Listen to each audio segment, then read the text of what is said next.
पुण्यातील Kalyani Nagar hit and run प्रकरण गाजत असताना आता कोल्हापूरमध्ये अशाच एका अपघाताची पुनरावृत्ती झाली। कोल्हापूरमध्ये भरधाव वेगाने येणाऱ्या कारने 6 जणांना चिरडल्याची धक्कादायक घटना समोर आली आहे। कोल्हापूरमधील सायबर चौकात हा भीषण अपघात झाला। या अपघातामध्ये 3 मृत्यू झाल्याची प्राथमिक माहिती मिळत आहे। चालकाचं नियंत्रण सुटल्याने हा अपघात झाल्याचे समजते।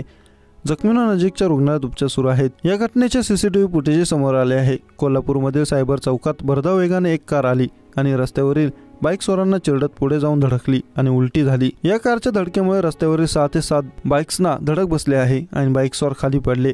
त्यामध्ये 3 मृत्यू झाला आहे। त्यामध्ये कार चालकाचाही समावेश आहे। या अपघाताची अतिशय भीषण अंगावर काटा आणणारी दृश्य समोर आले आहेत।